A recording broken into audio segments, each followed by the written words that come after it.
Hello students, so today we are going to start a topic from Principles of Inheritance and Variation, that is Chromosomal Theory of Inheritance. तो start करते हैं.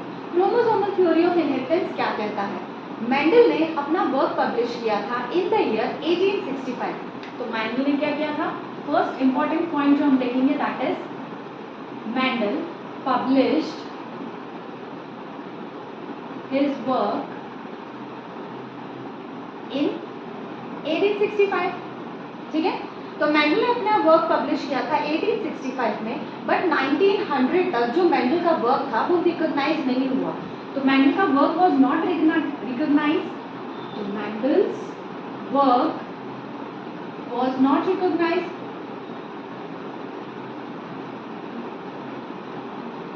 Till 1900. तो हम देखेंगे 1900 तक Mendel का जो वर्क था वो रिकॉग्नाइज नहीं हुआ. अब उसके क्या रीजन थे?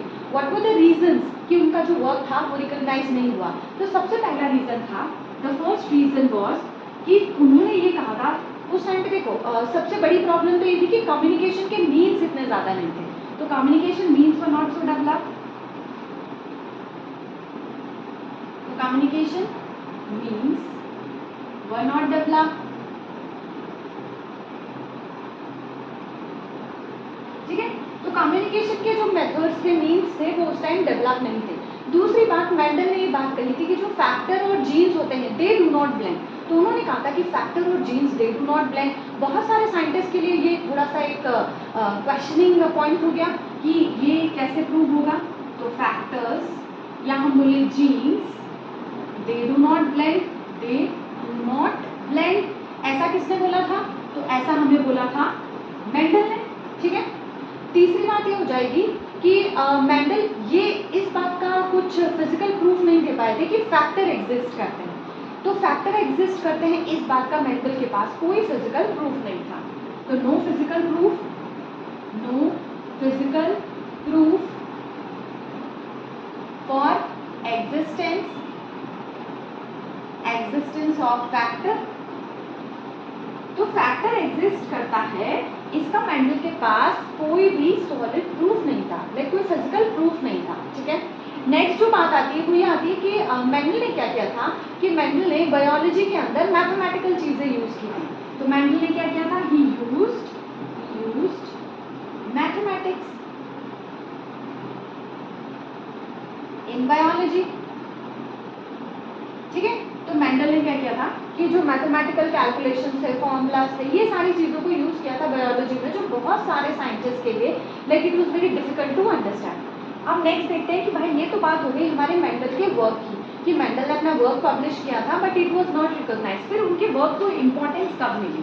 तो उनके वर्क को इम्पोर्टेंस मिली इन द ईयर 1900. तो मेंडल के जाने के बाद like his work was rediscovered. तो जो मेंडल का वर्क था दैट वाज रीडिस्कवर्ड. तो हम लिख सकते हैं कि rediscovery of Mendel's work. Mendel के वर्क की रीडिस्कवरी कैसे हुई? ठीक है, तो मेंडल के वर्क की रीडिस्कवरी कैसे हुई? तो 1900 में 3 साइंटिस्ट थे हमारे पास. There are 3 scientist. उन्होंने क्या किया कि मेंडल के वर्क को रीडिस्कवर किया इंडिपेंडेंटली, अलग अलग. तो इन 1900 3 साइंटिस्ट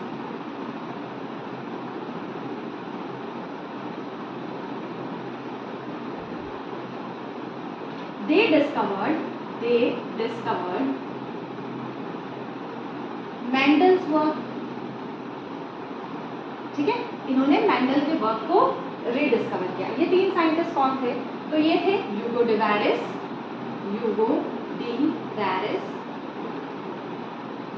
कार्ल कॉरन एंड तीसरे हमारे साइंटिस्ट थे वॉन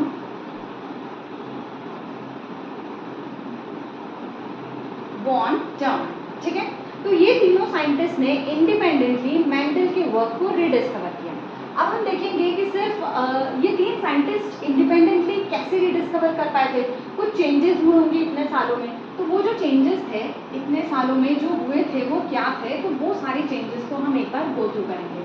तो सबसे पहली बात तो ये थी कि मेंडल के टाइम पे मेंडल ने एक्सपेरिमेंट करके बस ये बोला था कि एक जनरेशन से दूसरी जनरेशन में कुछ जाता है और उसे कहते हैं फैक्टर. बट वो फैक्टर का केमिकल नेचर क्या होता है ये मेंडल को नहीं पता था. तो ये कैसे पता चला बाकी के साइंटिस्ट को? तो अभी तक क्या हो गया था ना, लाइक हम कंसिडर करें 1865 से लेकर 1900 तक, अभी तक बहुत सारे चेंजेस आ गए थे। क्या चेंजेस आ गए थे? तो सबसे पहला चेंजेस था कि एडवांसमेंट इन माइक्रोस्कोपी। तो माइक्रोस्कोपी की एडवांसमेंट हो गई थी, एडवांसमेंट इन माइक्रोस्कोपी, ठीक है। मतलब मेंडल को ये पता था कि भाई सेल के अंदर कुछ होता है जो एक जनरेशन से दूसरी जनरेशन में जाता है, but at that time equipments were not there, बहुत सारे इक्विपमेंट्स नहीं थे, तो मेंडल को नहीं पता चला कि एक जनरेशन से दूसरी जनरेशन में आगे जाता क्या है। तो जब माइक्रोस्कोप आया तो बाकी के माइक्रोस्कोप में जब एडवांसमेंट हुआ, compound microscope, light microscope, electron microscope, तो बाकी साइंटिस्ट को बहुत सहूलियत हुई सेल के इंटरनल स्ट्रक्चर्स को स्टडी करने के लिए। अभी तक और क्या हो चुका था? डिस्कवरी ऑफ क्रोमोसोम, ठीक है। अगर माइक्रोस्कोप आ गया तो क्या हुआ, हम सेल के इंटरनल स्ट्रक्चर्स को डिटेल में स्टडी कर सकते हैं। अगर हम सेल के स्ट्रक्चर्स को डिटेल में स्टडी कर लेंगे, इंटरनल स्ट्रक्चर को, तो वी नो दैट कि सेल के अंदर न्यूक्लियस होता है, न्यूक्लियस के अंदर क्रोमोसोम होता है, क्रोमोसोम के ऊपर जीन्स होते हैं। तो this all things we can study very easily, ठीक है। फिर हम देखेंगे कि जो हमारा 1902 था ना, 1902 में क्रोमोसोमल मूवमेंट की भी स्टडी हो गई थी, क्रोमोसोमल मूवमेंट की भी स्टडी हो गई थी। तो क्रोमोसोमल मूवमेंट वॉज स्टडीड, कैसे स्टडी किया गया था? Bye meiosis. कहने का मतलब है कि 1902 तक हमने मियोसिस में क्रोमोसोम का स्टडी भी अंडरस्टैंड कर लिया था। फिर हम देखेंगे कि दो साइंटिस्ट आए थे, कौन? वॉल्टर सटन एंड थियोडोर बोवेली, ठीक है। तो हम देखेंगे वॉल्टर सटन एंड थियोडोर बोवेली, ये दो लोग आए और इन लोगों ने क्या बताया? इन लोगों ने भी कुछ क्रोमोसोम्स एंड जीन्स के बारे में कुछ इन्फॉर्मेशन दी। तो इन्होंने क्या बोला? तो सटन और बोवेली ने ये बोला कि जो बिहेवियर होता है, किसका बिहेवियर, तो उन्होंने बोला कि बिहेवियर ऑफ क्रोमोसोम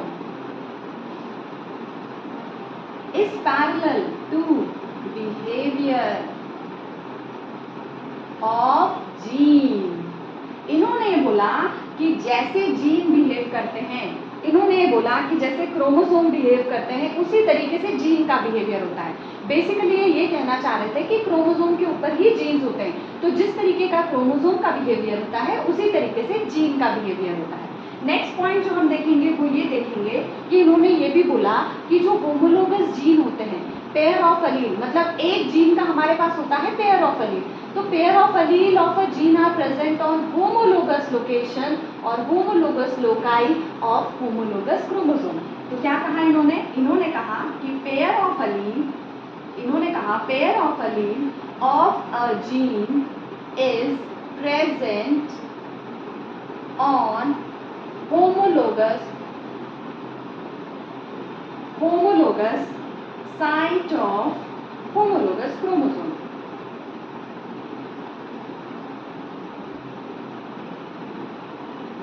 ठीक है।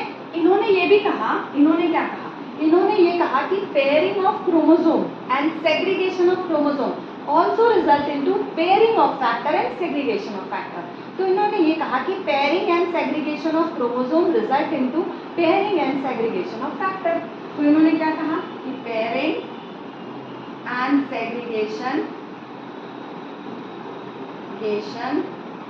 Of chromosome also result in pairing and segregation of gene, या हम इसको कह सकते हैं फैक्टर, ठीक है।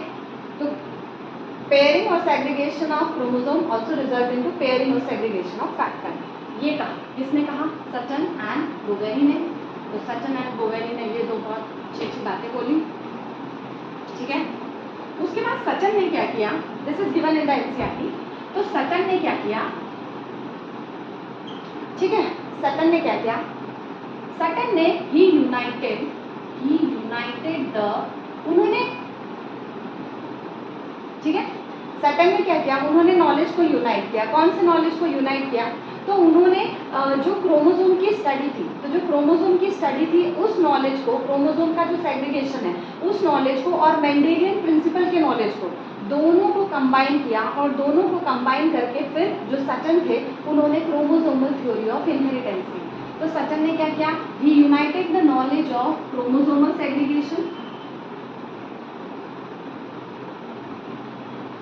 Segregation, and Mendelian principle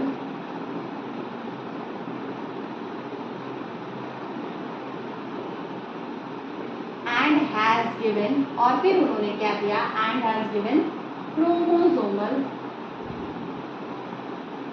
theory of inheritance, chromosomal theory of inheritance।